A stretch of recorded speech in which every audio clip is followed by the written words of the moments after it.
Cancer destroys your rhythm, your pace, at every level. The daily routine, the stuff you had energy for, the reasons you found for doing them, they don't fit together like they used to.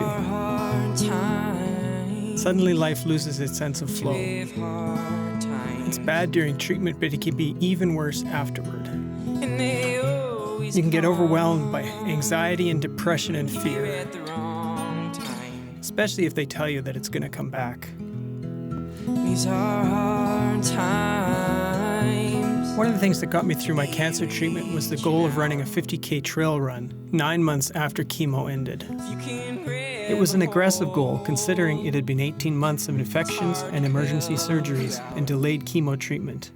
A lot of that time was spent in an easy chair, flipping channels and watching reruns, just sort of feeling my muscles atrophy, and they had to take the bone plate out of my skull because it got infected.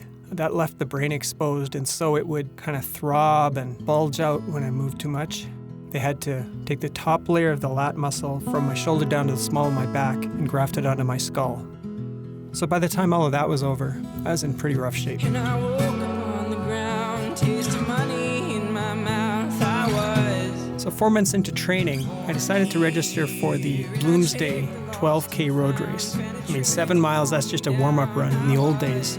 No big deal. Only Bloomsday's huge, it's 40,000 people, and you're just part of that crowd, and there's people going faster than you and people going slower than you, and I was being my old me, running my old pace, and that old pace didn't work anymore.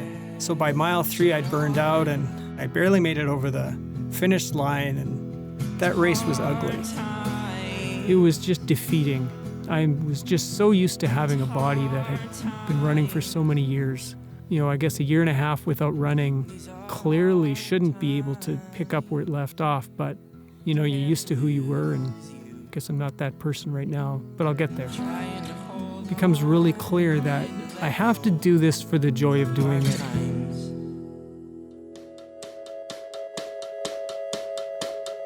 2 weeks after that disaster of Bloomsday, I was signed up for a 10K trail run along beautiful Lake Pend Oreille. But on race morning, I was inspired to switch from the 10K to the 25K. It had only been 2 weeks since I stumbled over the Bloomsday finish line. I mean, what was I thinking? And part of me just said it was stupid, but the other part of me just said I had to do it, I had to try.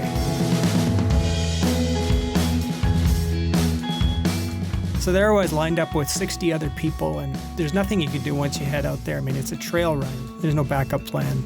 I knew the only way I could make it through was to find someone to keep me on pace. About a mile in, the first few runners started to lag and stood to the side to let people pass. A woman in neon green compression socks looked like she was going about the right speed. For the next 8 miles or so, I locked my eyes onto those neon green compression socks. Despite the burning in my quads and my knees, I knew if I broke my rhythm, my body would probably crash. So I kept focused on those socks, and they pulled me along. For 6 or 7 more miles, she kept me going.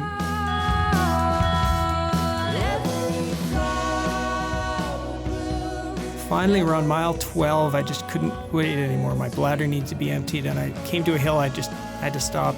So I veered off into the bushes, and when I came out 30 seconds later, it was totally quiet.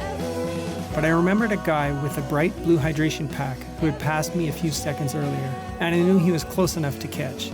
And for the last few miles, that blue hydration pack just pulled me along. If it wasn't for him, those last few miles would have been slow and discouraging. Instead, they were probably the most rewarding, as it became clear I would run the entire 15 miles, other than major hills. Sometimes in life we can find our own pace and enjoy the run. Other times things get tough and we need to find those people who can be our pacers. We need to find someone's neon green compression socks and their blue hydration pack and lock our eyes on those and let them pull us along. And then there are times when we need to be that encouragement for someone else. We just have to remember we're all on the trail together.